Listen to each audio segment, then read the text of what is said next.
श्रीमद् भागवत महापुराण प्रसंग चल रहा है। काशी नरेश जिसके मित्र थे, ऐसा पौंड्रक नाम का राजा भगवान द्वारिका में सुधर्मा सभा में विराजमान, उसने अपना दूत भेजा और दूत ने आकर के निवेदन किया कि हे श्री कृष्ण, हमारे महाराज वासुदेव ने आपके लिए सूचना दी है कि आप ये दंभ जो नाटक कर रहे हैं, दो भुजाएं लगा के सुदर्शन चक्र रख करके, तो आप असली वासुदेव नहीं, असली वासुदेव काशी नरेश के मित्र पौंड्रक जी हैं। आप अपना ये भेष छोड़ दीजिए और सुदर्शन चक्र छोड़ दीजिए। भगवान ने कहा कि अच्छा क्या और कहा? तो बोले हमारे स्वामी ने कहा, यदुवंशी, तुम मूर्खतावश मेरे चिन्ह धारण कर रहे हो, तुम उनको छोड़कर मेरी शरण में आ जाओ, तुम्हें हम बख्श देंगे। अगर तुम शरण में नहीं आए तो युद्ध में तुम्हें मारेंगे। परीक्षित मंदमती पौंड्रक की बात सुनकर उग्रसेन आदि सभासद जोर जोर से हंसने लगे।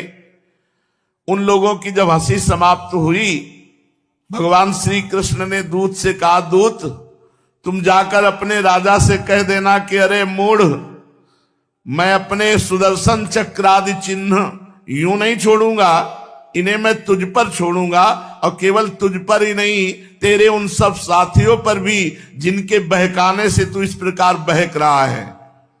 उस समय मूर्ख, तू अपना मुंह छिपाकर आंधे मुंह गिरकर चील, गीद, बटेर आदि मांस भोजी पक्षियों से घिरकर सो जाएगा। तू मेरा शरणदाता नहीं, उन कुत्तों की शरण होगा जो तेरा मांस चीत चीत कर खा जाएंगे। परीक्षित भगवान का ये तिरस्कार पूर्ण संवाद लेकर पौंड्रक का दूत अपने स्वामी के पास गया और उसे कह सुनाया। इधर भगवान श्री कृष्ण ने रथ पर सवार होकर काशी पर चढ़ाई कर दी, क्योंकि वो करुष का राजा पौंड्रक उस समय अपने मित्र काशीराज के पास रह रहा था। भगवान श्री कृष्ण ने आक्रमण कर दिया। ये समाचार पाकर महारथी पौंड्रक भी दो अक्षोणी सेना के साथ शीघ्र ही काशी नगरी से बाहर निकल आया। काशी का राजा पौंड्रक का मित्र था। 3 अक्षोणी सेना लेकर वो उसके साथ पीछे आ गया। अब भगवान श्री कृष्ण ने पौंड्रक को देखा, बहुत जोर से हंसे, बिल्कुल ठीक वासुदेव, स्याही वगैरह लगा के और 2 भुजा पीछे जोड़ के, सुदर्शन चक्र और गरुण का चिन्ह रथ पे, पूरा सेम टू सेम, शंख चक्र तलवार गदा सारंग धनुष श्रीवत्स चिन्ह सब धारण किए थे। तभी तो सारूप्य मोक्ष को प्राप्त हुआ। उसके वक्षा स्थल पर बनावटी कौस्तुभ मणि वैसे ही बनमाला लटक रही थी, जैसे कोई स्वांग पर वासुदेव का रूप रखे अभिनय करता। ध्वजा के ऊपर गरुण का चिन्ह और रेशमी पीतांबर पहने, सिर पर अमूल्य मुकुट, कानों में कुंडल। उसका सारा का सारा वेश बनावटी था, मानो कोई अभिनेता रंगमंच पर वासुदेव का अभिनय कर रहा हो। उसकी वेशभूषा देखकर भगवान युद्ध करना तो भूल गए और ताली बजाकर खिलखिलाकर हंस पड़े। वाह वासुदेव, कैसा बिल्कुल सेम टू सेम। अब शत्रुओं ने भगवान श्री कृष्ण के ऊपर त्रिशूल, गदा, मुग्दर, शक्ति, रिष्टि, प्रास, तोमर, तलवार, पट्टिश और बाण आदि अस्त्र शस्त्रों से प्रहार किया। जैसे प्रलयाग्नि सबको जलाकर भस्म कर देती है, वैसे ही भगवान ने अपने दिव्यास्त्र से शत्रुओं के सब अस्त्र शस्त्रों को जला दिया। भगवान ने सुदर्शन चक्र से कहा, जाओ इनकी सेना का स्वागत करो। बस सुदर्शन चक्र जी ने खंड खंड करने लगे। वो तो रथ, घोड़े, हाथी, मनुष्य, सैनिक सब काट काट के फेंकने लगे। कुछ ही क्षण में हाथी, मनुष्य, ऊंट और सैनिकों से पृथ्वी पट गई। समस्त वीरों का उत्साह नष्ट हो गया सुदर्शन जी के प्रहार से। भगवान श्री कृष्ण सामने गए, पौंड्रक से कहा, हां पौंड्रक, तुझे याद है तूने अपने दूत से क्या कहा था कि मेरे चिन्ह छोड़ दे, ले अब मैं छोड़ रहा हूं तेरे ऊपर सुदर्शन चक्र। सवाल सवाल। और तूने कहा था कि झूठ मूठ मेरा नाम वासुदेव रख लिया है। अतः मूर्ख, मैं तुझसे बताता हूं कि वासुदेव किसे कहते हैं। वासुदेव केवल नाम ही नहीं है। वासना वासुदेवस्य वासितम भुवनत्रयम् सर्वभूत निवासोस्मि वासुदेव नमोस्तुते। केवल वासुदेव नाम नहीं है, वासुदेव की स्थिति भी है। वासना वासुदेव, वासुदेव के संकल्प से अनंत ब्रह्मांडों का सृजन हुआ और स्वयं वासुदेव ही बने। वासना वासुदेवस्य वासितम भुवनत्रयम् सर्वभूत निवासोस्मि वासुदेव नमोस्तुते। अच्छा, फिर तू कह रहा था कि तेरी शरण में आ जाऊं, तो बता, तू मुझे शरण में रख सकता है? भगवान उसका तिरस्कार किए वाणी के द्वारा और सारंग धनुष चढ़ाया। उसके पहले सारथी को मारा, रथ तोड़ फोड़ डाला, घोड़ों को नष्ट कर दिया और सुदर्शन जी से कहा कि अब इस पौंड्रक से मिलो, वासुदेव से, स्वांग रचने वाले वासुदेव से मिलो। अब उसका विचार एक बनावटी सुदर्शन, वो ऐसे किया, घुन्नों से गिर गया। भगवान का सुदर्शन चक्र गया और पौंड्रक राजा का सर उड़ा दिया। जैसे देवराज इंद्र वज्र से पहाड़ की चोटी उड़ा देते हैं, और सुदर्शन ने जे ही गर्दन उड़ाई तो भगवान ने सारंग धनुष से बाण मारा कि सीधे काशी नरेश के पास जाकर के वो सर गिरा, जैसे कोई वायु कमल पुष्प गिरा दे। जब काशी नरेश ने देखा कि मेरा मित्र पौंड्रक मारा गया, बड़े क्रोध से भगवान पर आक्रमण किया। भगवान को एक क्षण लगे, काशी नरेश की 3 अक्षोणी सेना और काशी नरेश को मार दिया। अब द्वारिका लौट आए, बड़े बड़े सिद्धगण भगवान की स्तुति कर रहे थे। परमहंस श्री सुखदेव जी कहते, परीक्षित,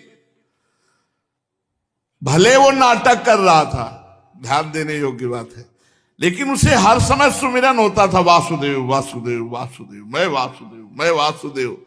सा नित्यम भगवद ध्यान प्रध्वस्ताखिल बंधनः बिभ्राणश्च हरे राजन स्वरूपम तन्मयो भवत। भगवत प्राप्त हो गया, काम बन गया। पौंड्रक भगवान के रूपकार वासुदेव नाम का चिंतन करता रहता था, इससे सारे कर्म बंधन कट गए और बनावटी वेश धारण करने के कारण भगवान के सारूप्य मोक्ष को प्राप्त हुआ।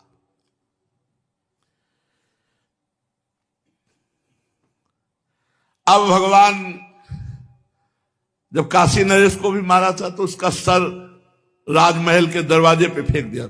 वहां देखा, अरे किसका सर है, किसका सर है। जब मालूम हुआ कि ये तो काशी नरेश का सर है, तो रानियां, राजकुमार, राज परिवार के लोग सब हाहाकार मच गया, हाय सर्वनाश हो गया, महाराज का सर काट दिया गया, किसने काट के यहां फेंका। काशी नरेश का पुत्र था राजकुमार सुदक्षिण। उसने मन ही मन संकल्प किया कि मैं अपने पितृघाती का सर्वनाश करूंगा, और अपने पिता का अंतिम संस्कार किया। फिर उसने बड़े बड़े विद्वानों को काशी के बुलाया और कहा, एक हम मारण का अनुष्ठान करना चाहते हैं भगवान शंकर के मंत्र से। जो हमारे पिता का मारने वाला है उसका मैं सर्वनाश करना चाहता हूं। अब काशी नगरी के विद्वान अनुष्ठानी ब्राह्मण उन्होंने स्वीकार कर लिया, लेकिन ये नहीं पूछा, पूछना चाहिए ना कि किसके मारने के लिए। ये पूछा नहीं कि तुम्हारा शत्रु कौन है मारने वाला, हम अनुष्ठान किसके लिए कर रहे हैं, ये तो पता चलना चाहिए, तब पूरा अनुष्ठान लेना चाहिए। अब उसने इतनी आराधना की, मंत्रों की, कि भगवान शंकर प्रकट हो गए। सुदक्षिण ने भगवान विश्वेश्वर विश्वनाथ जी की आराधना की, भगवान शंकर प्रसन्न हो गए। दक्षिण से कहा कि भाई क्या वरदान तुम्हें चाहिए। उन्होंने कहा कि मैं अपने पितृघाती का सर्वनाश चाहता हूं। तो भगवान शंकर ने कहा कि तुम ब्राह्मणों के साथ मिलकर यज्ञ के देवता ऋत्वक भूत दक्षिणाग्नि की अविचार विधि से आराधना करो। इससे ऐसी कृत्या प्रकट होगी कि जो तुम्हारे पिता का पितृघाती है, यदि वो ब्राह्मण भक्त नहीं है, भगवान शंकर ने कहा यदि वो ब्राह्मण भक्त नहीं है तो सर्वनाश कर देगी मेरे द्वारा। ये अविचार जो विधि बताई, इससे जो कृत्या होगी उसका सर्वनाश कर देगी, पर वो ब्राह्मण भक्त नहीं होना चाहिए। और भगवान का तो नाम ही नमो ब्रह्मणे देवाय। इस शब्द पर ध्यान नहीं दे पाया सुदक्षिण। उसने भगवान शंकर की आज्ञा से अनुष्ठान का नियम लिया और मारण का पुरस्चरण भगवान श्री कृष्ण के लिए किया। जे भी अविचार पूर्ण यज्ञ कुंड से आहुति प्रारंभ हुई तो भीषण अग्नि का मूर्तिमान रूप लिए केस दाढ़ी मूछ तपाए हुए तांबे के समान लाल लाल आंखों से अंगार बरस रहे थे। उग्र दाढ़ें, टेढ़ी भ्रकुटी, क्रूरता टपक रही थी और वो जीभ से मुंह के दोनों कोने चाट रहा था। शरीर नंग धड़ंग, हाथ में त्रिशूल लिए, शरीर से अग्नि की लपटें निकल रही, ताड़ के पेड़ के समान बड़ी बड़ी टांगे। संकल्प ब्राह्मणों ने बोला द्वारिका जाकर द्वारिकाधीश का, क्योंकि जो बुलवा रहा था सुदक्षिण अब तो बोलना ही था। कृत्या प्रकट हो गई। वो चल पड़ी द्वारिका की तरफ। कृत्या अपने वेग से धरती को कपाता हुआ, ज्वालाओं से दसों दिशाओं को दग्ध करता हुआ द्वारिका बात की बात में पहुंच गया। अविचार की आग को बिल्कुल पास आया देख द्वारिकावासी डर गए, जैसे जंगल में आग लगने पर हरिण डर जाते हैं। वो लोग भयभीत होकर द्वारिकाधीश भगवान के पास गए। उस समय भगवान सभा में बैठे हुए चौसर खेल रहे थे। उन लोगों ने भगवान से प्रार्थना की, तीनों लोकों के एकमात्र स्वामी, द्वारिका नगरी में पता नहीं कौन सी आग आ रही है, ये द्वारिकापुरी को भस्म कर देगी, आप हमारी रक्षा कीजिए। आपके सिवा कोई इस अग्नि से मुझे नहीं बचा सकता। शरणागत वत्सल भगवान ने देखा कि स्वजन भयभीत हो रहे हैं। तवास्कर का डरो मत, डरो मत, मैं तुम्हारी रक्षा करूंगा, मैं जान गया ये क्या है। भगवान सबके बाहर भीतर की जानने वाले जान गए कि ये काशी से चली हुई माहेश्वरी कृत्या है। सुदर्शन चक्र का स्मरण किया, तुरंत हाजिर। भगवान मुकुंद का प्यारा अस्त्र सुदर्शन चक्र करोड़ करोड़ सूर्यों के समान तेज धारण करके प्रकट हो गया। करोड़ करोड़ सूर्यों के समान प्रलयकालीन अग्नि को भी भस्म करने की जाज्वल्यमान तेजमयी शक्ति सुदर्शन में, अग्नि को भस्म करने की। भगवान ने इशारा किया, द्वारिका में प्रवेश करने नहीं पाई, कृत्या को जाकर भस्म कर दिया जो अग्निमय थी। अब कृत्या मरी नहीं, वापस हुई, क्योंकि मारण तभी नष्ट होता जब लक्ष्य को पूर्ण कर ले। अगर लक्ष्य को पूर्ण नहीं किया तो जहां से मारण किया गया उसको मार देगी जाके। लौट पड़ी कृत्या, जो उसका प्रभाव था वो तो भस्म हो गया, द्वारिका से वापस लौट पड़ी और ऋत्वज, आचार्य, सुदक्षिण सबको जलाकर भस्म कर दिया और फिर वो नष्ट हो गई। कृत्या के पीछे सुदर्शन चक्र जी गए और काशी नरेश का महल और संपूर्ण नगरी को जलाकर भस्म कर दिया। जितना वैभव था काशी नरेश का सब भस्म कर दिया। और सुदर्शन जी गर्जना करते हुए परमानंदमय लीला करने वाले भगवान की हस्त कमल पर आकर विराजमान हो गए। पूरा काम हो गया। परमहंस श्री सुखदेव जी महाराज कहते हैं, परीक्षित, जो मनुष्य पुण्य कीर्ति भगवान श्री कृष्ण के इस पावन चरित्र को एकाग्रता पूर्वक सुनता या सुनाता है, उसके सारे पाप भस्म हो जाते हैं। राजा परीक्षित ने पूछा, भगवान बलराम जी सर्वशक्तिमान एवं सृष्टि प्रलय की सीमा से परे अनंत है, उनका स्वरूप, गुण, लीला आदि मन बुद्धि और वाणी का विषय नहीं, उनकी एक एक लीला लोक मर्यादा से विलक्षण अलौकिक है।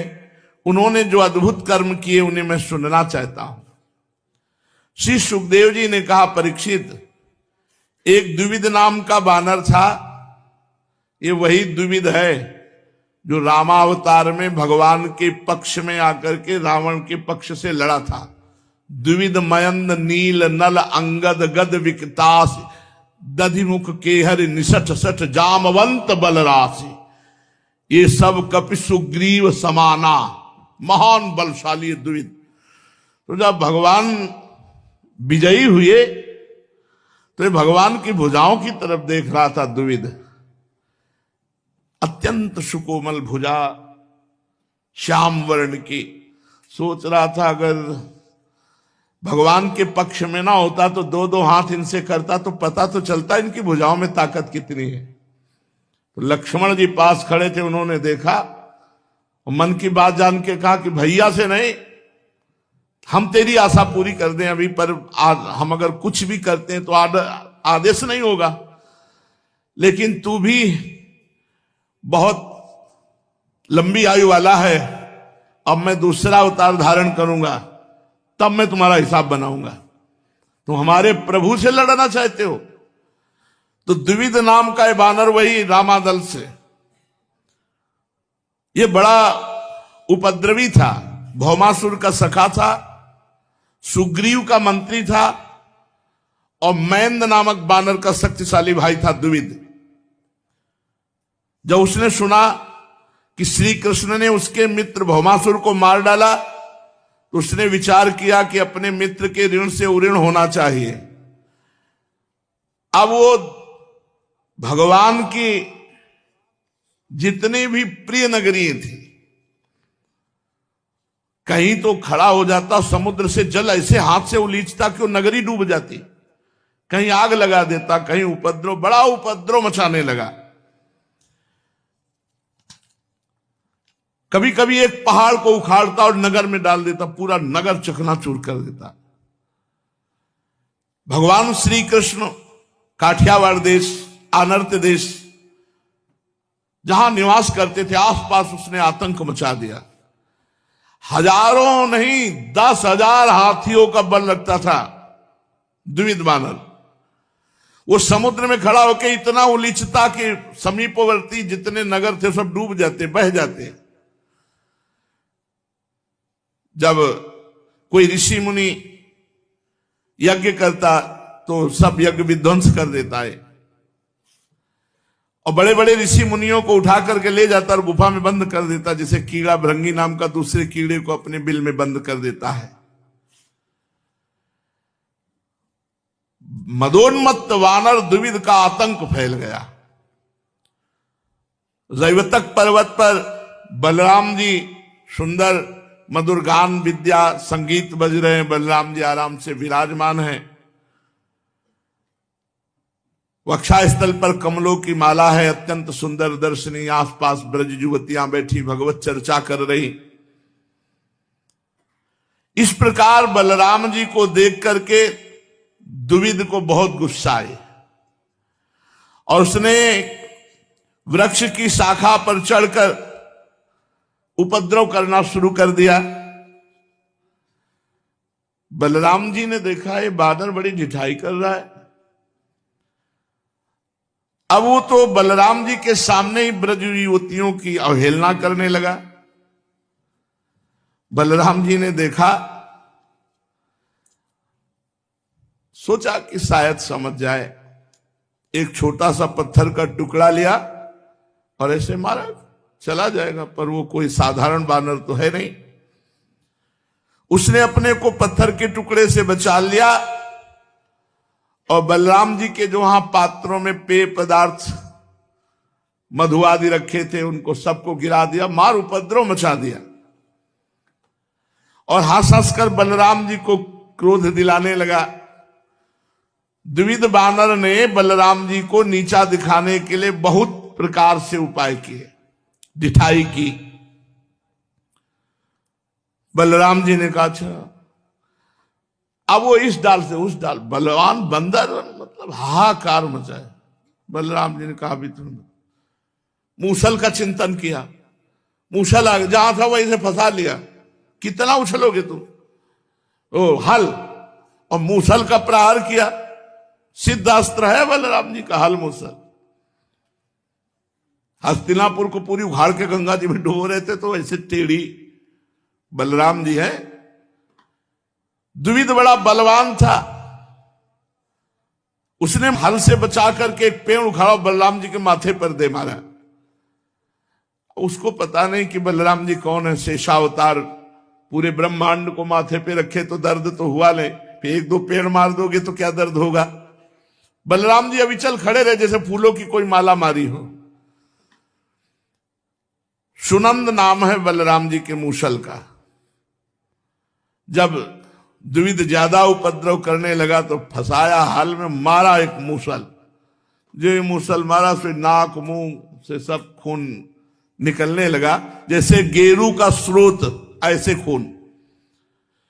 द्विविद ने अपने सिर फटने की कोई परवाह नहीं की, कुपित होकर दूसरा वृक्ष उखाड़ा और झाड़ झूड़ करके बिना पत्ते का करके बलराम जी को प्रहार किया।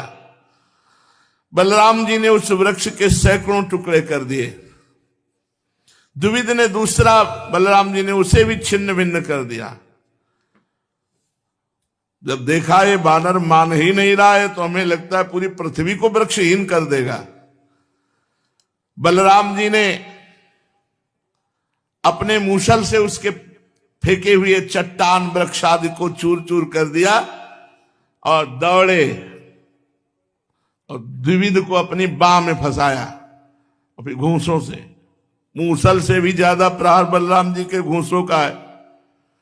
मार घूसे तो खून उगलता हुआ मूर्छित होकर गिर पड़ा और गिरते ही प्राण पखेरु उड़ गए। सिद्ध लोग नमो नमः साधु साधु के नारे लगाने लगे।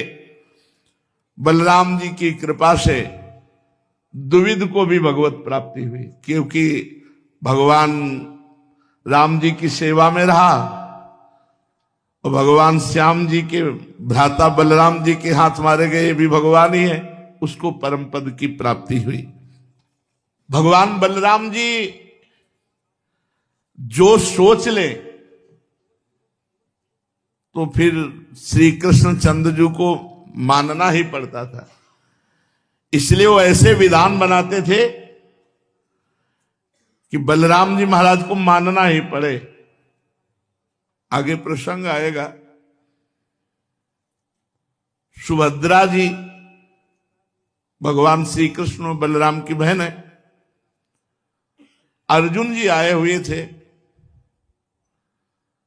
तो जब अर्जुन जी प्रसाद पाने तो बुआ के लड़के ही, सुभद्रा जी ने देखा और अर्जुन जी ने सुभद्रा जी को देखा, तो फिर पूर्व जन्म के संस्कार से वो प्यार उदय हो गया। और ये भगवान श्री कृष्ण ने देखा और बलराम जी ने पहले निश्चय कर रखा था सुभद्रा का विवाह दुर्योधन से मन में, कि क्योंकि बहुत प्रिय चेला है दुर्योधन बलराम जी का गदा युद्ध में। भगवान श्री कृष्ण ने तिरछी चितवन से देखा और अर्जुन से कहा, कुछ मन कह रहा है क्या? भगवान श्री कृष्ण का कुछ मन कह रहा है क्या हमारी बहन को देख के? तो उन्होंने कहा, प्रभु आप अपनी बहन से पूछ लीजिए। तो सुभद्रा से कहा, कुछ मन कह रहा है क्या?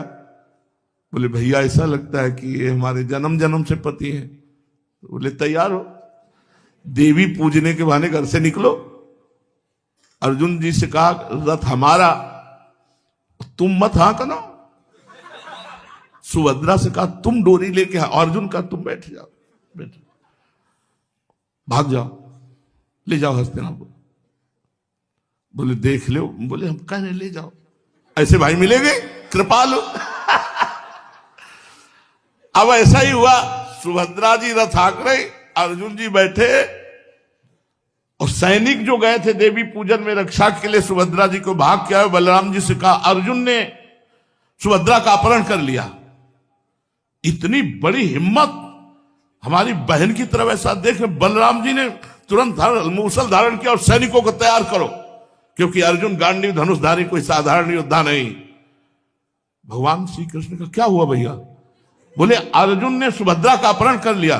तो जो सैनिक था उसे कहा तुमने देखा? बोले हाँ देखा।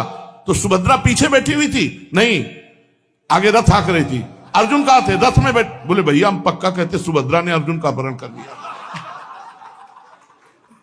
बलराम जी ने सैनिक से कहा सही ऐसा है? बोले महाराज बात तो यही है।